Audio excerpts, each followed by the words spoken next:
जय जय श्री राधे, जय जय श्री राधे, जय जय श्री राधे। भक्ति भक्ति भगवंत गुरु चतुर्नाम बपुए, इनके पद वंदन की नाचे बेगनियने। नमो नमो जय श्री वृंदावन रसि वर्षति घन घोरी। नमो नमो जय कुंज मेलिनित, नमो नमो जामे सुख होरी। नमो नमो जय कुंज बिहार, नमो नमो प्रीतम चित चोरी। नमो नमो जय श्री हरिदासी, नमो नमो इन्हीं की जोरी। आज के सत्संग में श्री जयदेव जी का चरित्र वर्णन कर रहे हैं। गीत गोविंद के महत्व का पूर्व प्रसंगों में वर्णन किया। अब उनके दूसरे चरित्रों का प्रसंग सुनाएंगे। प्रियादास जी कहते हैं, पोथी की तो बात सब कही, मैं स्वात ही सुनो, और बात जामे अति अधिकाये। गांठ में मोहर मगु, चलत में ठग मिले। कहाँ जात जहाँ तुम चल जाइए। जान ले बात खोल द्रव्य पकड़ाई दियो। लियो चाहो जोई सोई मुको ल्याइए। दुष्टन समझ कही कीनी विद्या, अहो आवे जो नगर इन्हें बेग पकड़ाइए। अब प्रियादास जी कहते हैं, जयदेव जी के गीत गोविंद के महत्वों की बातों को तो मैंने पहले ही कह दिया। अब उनके दूसरे चरित्रों का वर्णन सुना रहे हैं, जिसमें उनके त्याग, वैराग्य एवं सहनशीलता आदि गुणों की अति अधिकता प्रकट है। श्री जयदेव जी को एक बार एक सेवक ने अपने घर पर बुलाया। दक्षिणा में आग्रह करके कुछ मोहरें देने लगा। आपके मना करने पर भी उसने आपकी चद्दर में मोहरें बांध दी। आप अपने आश्रम को चले, तब मार्ग में उन्हें ठग मिल गए। आपने उनसे पूछा, तुम लोग कहाँ जाओगे? ठगों ने उत्तर दिया, जहाँ तुम जा रहे हो वहीं हम भी जाएंगे। जयदेव जी समझ गए ये ठग हैं। जैसे ठगों ने यह जान लिया कि इनके पास मोहरें हैं, वैसे श्री जयदेव जी भी जान गए ये ठग हैं। जैसे रुपयों की परख ठगों को होती है, वैसे ही पुरुष की परख साधुओं को होती है। तो आपने उन ठगों से सर्वथा अनासक्त भाव से कहा, भैया मैं तो वृद्ध हूँ, दूर जाना है, मेरे पास ये मोहरें हैं, मुझे इनकी चिंता करनी पड़ती है, आप लोग भले मिल गए। तब तो जयदेव जी ने गांठ खोलकर सब मोहरें उन्हें दे दी और कहा, इन्हें लीजिए, इनमें से जितनी आप लेने चाहें लें, मुझे जो चाहिए सो ला देना। दोनों को ही एक ही स्थान पर जाना है, अतः आप इन्हें रखिए। उन दुष्टों ने अपने मन में सोच समझकर कहा कि इन्होंने मेरे साथ चालाकी की है। यद्यपि श्री जयदेव जी ने बड़ी सरलता से सहर्ष उन्हें सब धन दे दिया, परंतु चोरों ने तो कुछ और ही समझा। चोर सोचने लगे, अभी तो भयवश सब धन बिना मांगे ही हमें सौंप दिया है, परंतु इनके मन में यही है कि यहाँ से तो चलने दो, आगे जब नगर आवेगा तो शीघ्र ही इन सभी को पकड़वा दूंगा। अब सभी ठग मार्ग में जयदेव जी से कुछ पिछड़कर आपस में विचार करने लगे कि अब क्या किया जाए। उन ठगों में से एक ने कहा कि इसे मार ही डालो, यही विचार सबसे ठीक है। तब दूसरे ने कहा, जब सब धन हमारे हाथ में आ गया है तब इसे मारना व्यर्थ है, अतः इसे मत मारो। तब तीसरे ने कहा, यदि बाद में कहीं हम लोगों को यह पहचान लेगा तो फिर राजा से दंड दिलाएगा, तब हम लोग आखिर क्या करेंगे। तब तो चौथे ने कहा, इसे मारो भी मत और छोड़ो भी मत, इसके हाथ पांव काट कर किसी बड़े गड्ढे में डाल दो। इस बात से सभी सहमत हो गए और श्री जयदेव जी के हाथ पैर काट कर बड़े गड्ढे में डालकर अपने अपने घरों को चले गए। थोड़े समय बाद गौरेश्वर राजा लक्ष्मण सेन की सवारी उधर से ही निकली। ये उच्च स्वर से श्री कृष्ण नाम संकीर्तन कर रहे थे। नाम ध्वनि सुनकर राजा का ध्यान आकृष्ट हुआ। जब उसने श्री जयदेव जी को देखा तो उसे सद्बुद्धि हुई। उसने गड्ढे में दिव्य प्रकाश छाया हुआ देखा और हाथ पैर कटने पर भी श्री जयदेव जी परम प्रसन्न दिखाई दिए। यह देखकर राजा समझ गए ये कोई महापुरुष हैं और उन्हें गड्ढे से बाहर निकालकर बाहर पधराया तो ऐसा लगा कि मानो यह प्रकाशपुंज चंद्रदेव हैं। राजा ने हाथ पैर कटने का प्रसंग पूछा तो आपने उत्तर दिया, मुझे इस प्रकार का ही शरीर प्राप्त हुआ है। पूर्व में जगन्नाथ भगवान ने ब्राह्मण से कहा था, रसिक जयदेव नाम मेरो ही स्वरूप, जयदेव रसिक जो है मेरे ही स्वरूप हैं। आज तो वह बात अब प्रत्यक्ष हो गई। श्री जगन्नाथ जी का श्री विग्रह अपूर्ण हस्त पाद युक्त है, उनके भी हाथ पांव नहीं है। श्री जयदेव जी भी अब वैसे ही हो गए। यहाँ प्रसंगवश श्री जगन्नाथ भगवान की थोड़ी चर्चा कर देते हैं। बात उस समय की है जब भगवान श्री कृष्ण अपनी 16,108 रानियों के साथ द्वारकापुरी में विराजते थे। वे बार बार गोपियों के प्रेम की प्रशंसा करके विभ्वल हो जाते थे।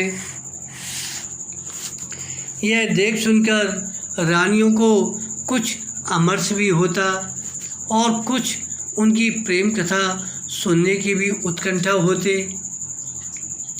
तब एक दिन सभी रानियों ने श्री रोहिणी माता जी से प्रार्थना की कि वे ब्रज गोपियों के प्रेम की चर्चा करें। श्री रोहिणी जी ही ऐसी हैं जिन्हें श्री कृष्ण की सब लीलाओं को देखने का सौभाग्य मिला है। यह सौभाग्य न तो श्री देवकी जी को ही मिला न यशोदा जी को ही। श्री यशोदा जी ने बाल लीला देखी परंतु वह मथुरा द्वारका लीला न देख सकी। श्री देवकी जी ने मथुरा द्वारका लीला देखी है परंतु श्री कृष्ण की बाल लीला नहीं देखी। हाँ, तो श्री रोहिणी जी ने कहा, ब्रज की प्रेम कथा ऐसे नहीं कही जा सकती।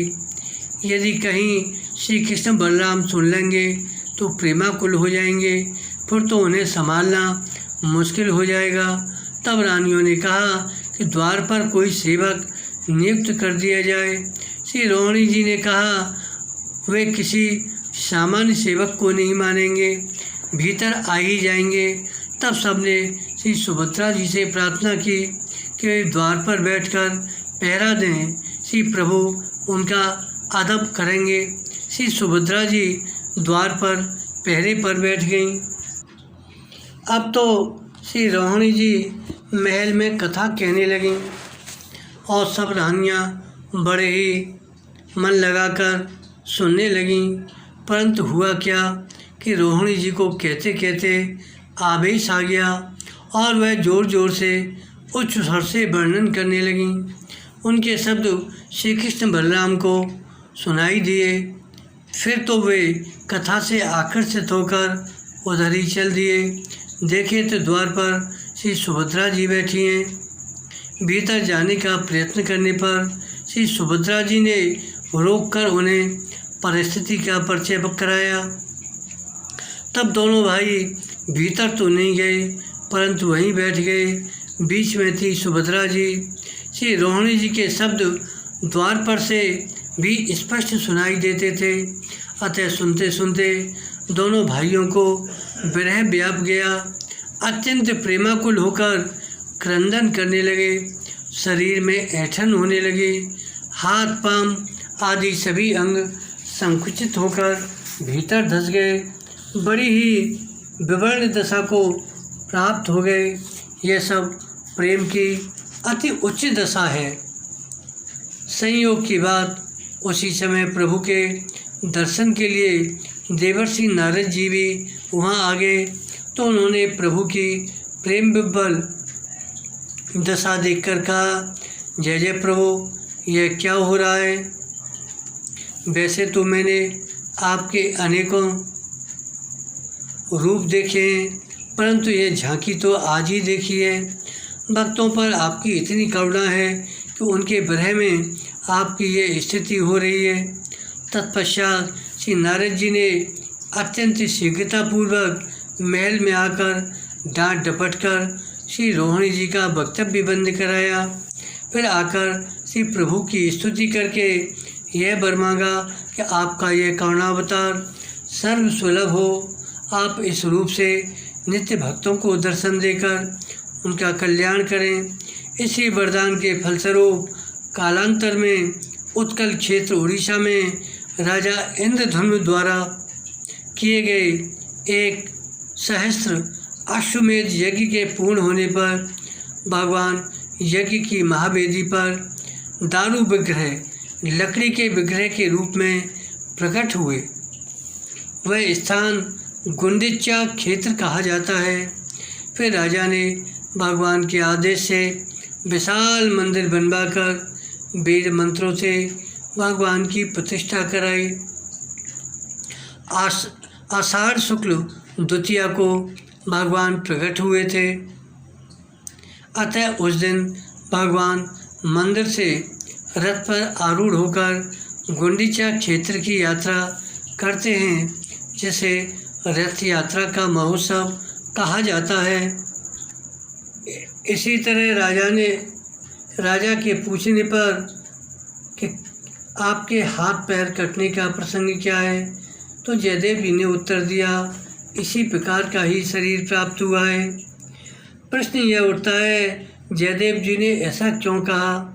समाधान, इसका एक समाधान तो यह है, श्री जगन्नाथ भगवान का ऐसा ही रूप है और ये जगदीश के अवतार हैं।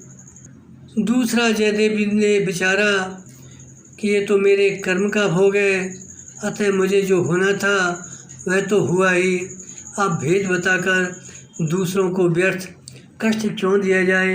यदि मैं सब विवरण बताऊंगा तो राजा निश्चय ही चोरों का पता लगवाकर उन्हें भारी दंड देंगे। परम साधु श्री जयदेव जी को यह अभीष्ट नहीं है। अतः जयदेव जी ने राजा से कह दिया, ऐसा ही शरीर प्राप्त हुआ है। शास्त्रों में वर्णन आता है कि अधर्म करने वाले को जो नरक प्राप्त होते हैं वे ही चुगली करने वालों को भी मिलते हैं। अतः अपने दुख देने वाले का नाम न बताकर जयदेव जी ने ऐसा ही कहा। श्री जयदेव जी के दिव्य दर्शन एवं मधुर वचनामृत को श्रवण कर राजा ने मन में विचारा, ये तो कोई बड़े ही प्रतापशाली महापुरुष हैं, इनके महत्व और गुणों का वर्णन कौन कर सकता है। मेरा बड़ा भारी सौभाग्य है कि ऐसे संत के दर्शन प्राप्त हुए। राजा उन्हें पालकी में बिठाकर घर ले आया। चिकित्सा के द्वारा कटे हुए हाथ पैरों के घाव ठीक करवाए। राजा ने श्री जयदेव जी से प्रार्थना की, मेरे मन में किसी महापुरुष के सत्संग को प्राप्त करने की इच्छा थी, वह पूरी हो गई। अब आप मुझे आज्ञा दीजिए कि कौन सी सेवा करूं जिससे मेरा कल्याण हो। श्री जयदेव जी ने कहा, राजन, अनेक प्रकार के मेवा और मिष्ठान्नों के द्वारा श्रद्धा सहित भगवान और भगवान के भक्तों की सेवा कीजिए। जो संत हमें उनका दर्शन करके आनंदमग्न हो जाया कीजिए। ऐसी आज्ञा पाकर राजा हरि साधु सेवा करने लगा और इनकी ख्याति चारों ओर फैल गई। उन ठगों ने सुना कि कोई भी साधु का भेष मात्र धारण करके जावे तो राजा उसका धन वस्त्र आदि से बहुत सत्कार करते हैं। अतः एक दिन वे चारों ठग जिन्होंने जयदेव जी के हाथ पांव काटे थे, सुंदर कंठी माला धारण कर और चमकते हुए विशाल तिलक लगाकर आकर्षण संत वेश धारण किए हुए राजा के यहाँ आए। उन्हें देखते ही जयदेव जी ने अत्यंत प्रसन्न होकर कहा, देखो आज तो मेरे बड़े गुरु भाई लोग आए हैं। ऐसा कहकर उन्होंने सबका बड़ा ही स्वागत किया। श्री जयदेव जी ने उन्हें हृदय से भगवत के समान माना और शीघ्र राजा को बुलाकर कहा, ये बड़े भारी संत हैं, इनके हृदय भगवत प्रेम से परिपूर्ण हैं। आज तेरे बड़े भाग्य फले हैं जो तेरे घर पधारे हैं। अब तुम इनकी प्रेम से यथोचित सेवा करके संत सेवा का फल प्राप्त कर लो और महल में ले जाकर इनकी सेवा करो। श्री जयदेव जी ने राजा को आज्ञा दी कि इन संतों का महल में आसन लगाया जाए। न तो अपने पास आसन लगवाया न संत निवास में। अपने पास तो इसलिए नहीं लगवाया कि इन्हें अपने पूर्व के कुकृत्यों का स्मरण करके सोच संकोच होगा, और संत निवास में आसन इसलिए नहीं लगवाया कि वहाँ इन लोगों की पोल पुट्टी खुल जाएगी, क्योंकि ये संतों की कोई टकसाल तो जानते नहीं हैं, केवल भेष भर बना लिए हैं। कोई संत कुछ पूछ लेगा तो ये अपना सा मुँह लेकर रह जाएंगे। अब तो राजा उन सबके सेवा में लग गया और अनेक सेवकों को उनकी सेवा में लगा दिया। बड़े सुंदर सुंदर स्वादिष्ट भोजन होने लगे, परंतु उन चारों के मन अपने पाप से व्याकुल थे। उन्हें भय था कि यह हमें पहचान गया है, राजा से कहकर मरवा देगा। इसी चिंता के कारण उनके शरीर सूखे जा रहे थे। राजा के सत्कार को वे बलि के बकरे के पूजन के समान समझते थे।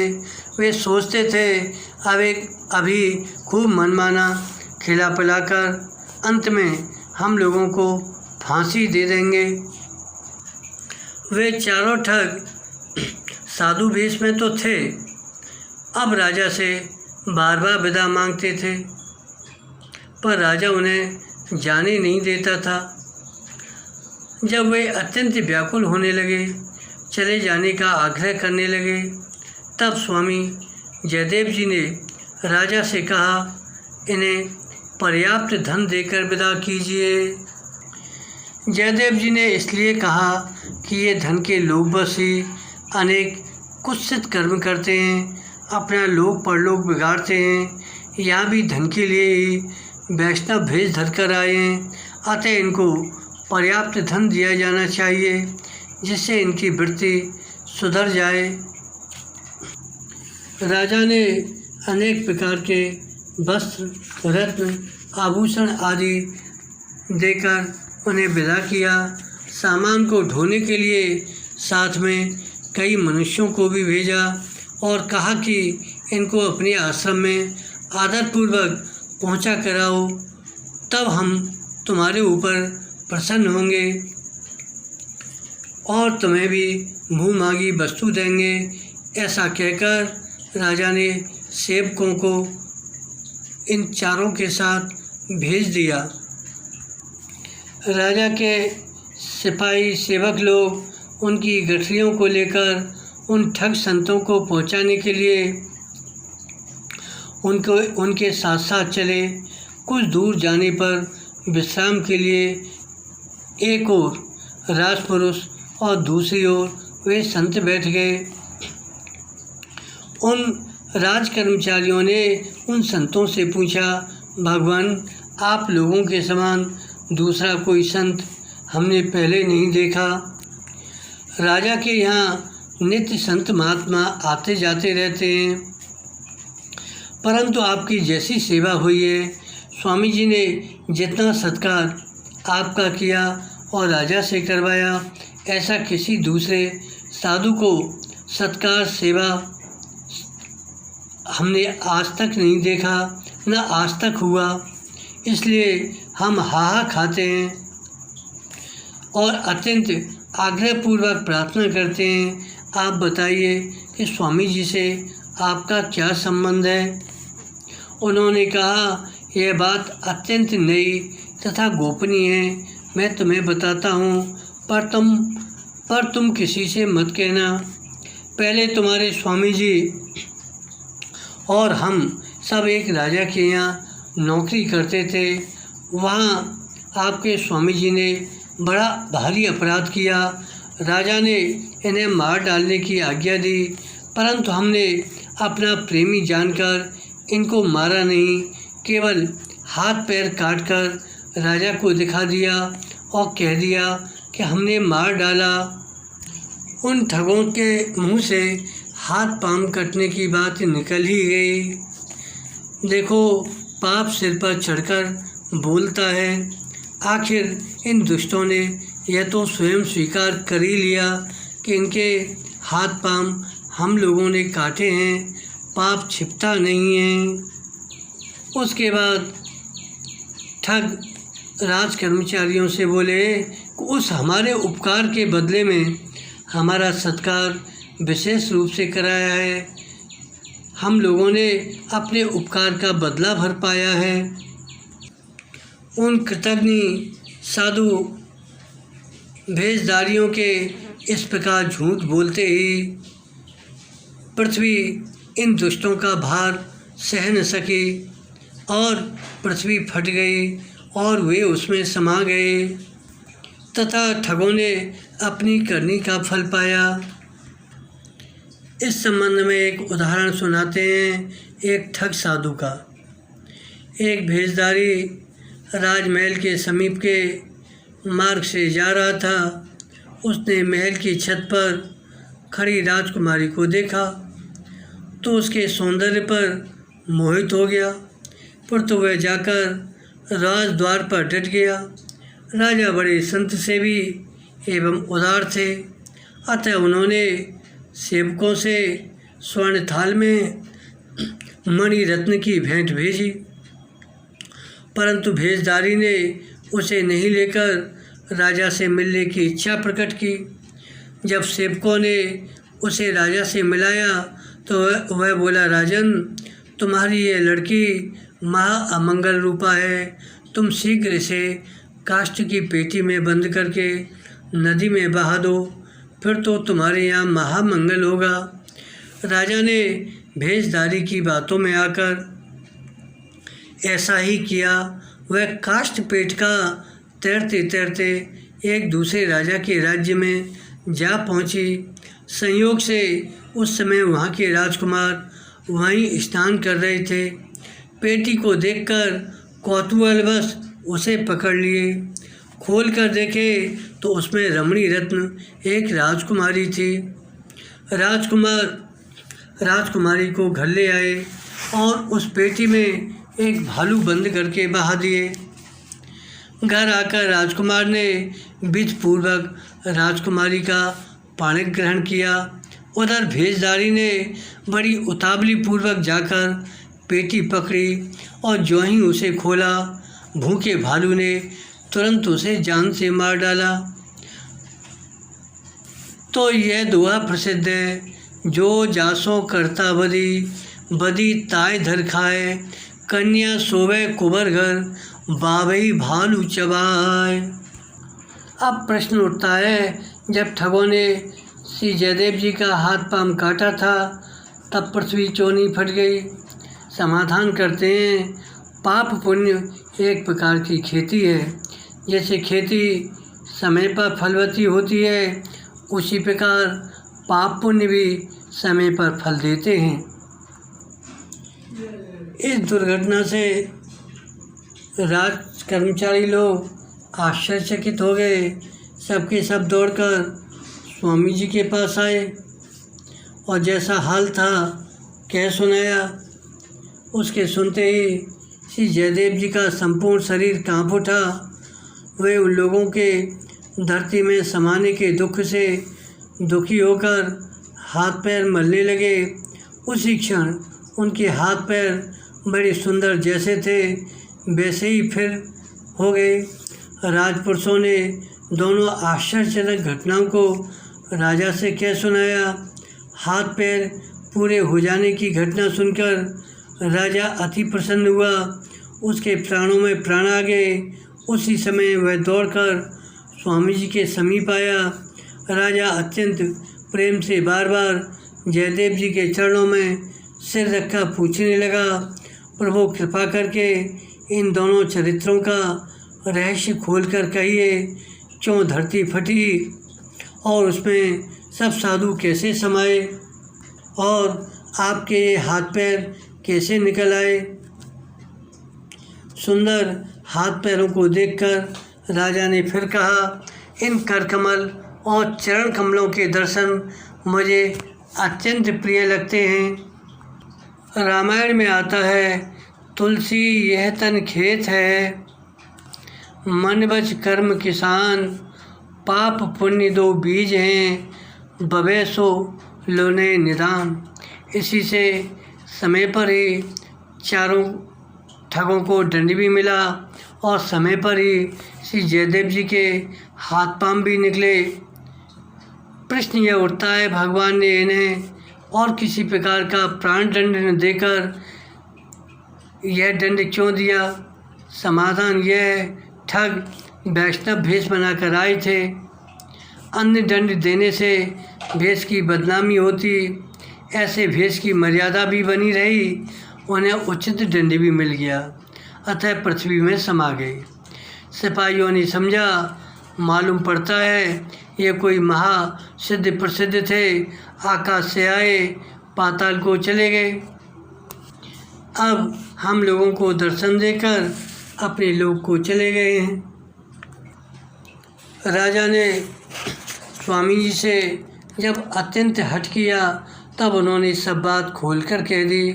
फिर बोले, देखो राजन, यह संतों का भेष अत्यंत अमूल्य है, इसकी बड़ी भारी महिमा है। संतों के साथ कोई चाहे जैसी और चाहे जितनी बुराई करे तो भी वे उस बुराई करने वाले का बुरा न सोचकर बदले में उसके साथ भलाई ही करते हैं। संत सर्वदा सबके साथ उपकार करने वाली अपनी पद्धति पर ही चलते हैं।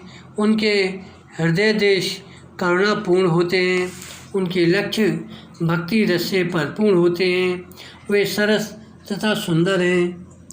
वे संत साधुता को उसी प्रकार कभी भी नहीं त्यागते जिस प्रकार दुष्ट अपनी दुष्टता को नहीं छोड़ता। इस परम गंभीर रहस्य को जान लेने पर अर्थात साधुता का त्याग न करने पर रसिक नरेश भगवान श्री श्याम सुंदर मिल जाते हैं। इस पर एक उदाहरण सुनाते हैं एक संत का। एक संत ने अपने शिष्यों को उपदेश दिया कि कोई कुछ भी कैसा भी अपने प्रतिकूल व्यवहार करे उसे सह लेना चाहिए, उसका कुछ भी प्रतिकार करने की भावना मन में नहीं लानी चाहिए। सहिष्णुता साधु की शोभा है। शिष्य ने उपदेश को हृदय में धारण किया। एक बार नाव से यात्रा करते समय उस नाव पर एक मुगल घोड़ा सहित चढ़ा। उसका घोड़ा बार बार बिचकता था। उसने समझा संत को देखकर बिचक रहा है, अतः उसने संत को वहाँ से हट जाने को कहा, परंतु भीड़ के कारण संत हट नहीं सके। तब उस दुष्ट ने संत को कोड़ा मारा, परंतु वे कुछ भी नहीं बोले। फलस्वरूप भागवत अपराध भगवान से सहा नहीं गया उसका घोड़ा उसके सहित नदी में कूद कर मर गया। जब उनके गुरुदेव को यह बात मालूम हुई तो वे शिष्य पर बड़े नाराज हुए। तुम चुप क्यों रहे? यदि तुम भी कुछ गाली गलौज कर लेते तो बराबरी हो जाती, फिर उस बेचारे की इतनी हानि नहीं होती। यह है अपकारी के प्रति भी उपकार की भव्य भावना। एक उदाहरण और सुनाते हैं कि नदी के प्रवाह में बहे जाते हुए बिच्छू को देखकर एक संत ने दया करके उसे अपनी अंजुली में लेकर बाहर निकालना चाहा। तब तक बिच्छू ने बड़े जोर से डंक मारा। संत का हाथ कांप गया, बिच्छू गिर गया, फिर बहने लगा। तो संत ने फिर उसे अंजुली में लिया, उसने फिर डंक मारा। यह क्रिया कई बार हुई। किनारे पर खड़े लोग यह तमाशा देख रहे थे। लोग चिल्ला पड़े, बाबा जी आप उस दुष्ट बिच्छू को छोड़ दीजिए, बह जाने दीजिए, क्योंकि व्यर्थ में इतना कष्ट सह रहे हैं।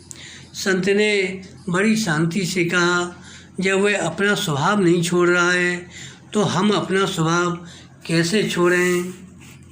इस तरह जयदेव जी ने बिगड़ी बात को भी ऐसा बनाकर राजा को समझाया जिससे राजा की संत सेवा में, संत भेष में अश्रद्धा न हो। नहीं तो राजा को यदि यह शंका हो जाती साधु वेश में चोर ठग भी घूमते हैं तो वह साधु सेवा ही बंद कर देता। चतुर लोग बिगड़ी हुई बात भी बना लेते हैं। जैसे एक बार श्री कालिदास जी एक गरीब गड़हरिया को राजा से कुछ द्रव्य दिलाने के लिए ब्राह्मण की पोशाक पहनाकर राज दरबार में ले गए और पूछने पर अपना गुरु बताए।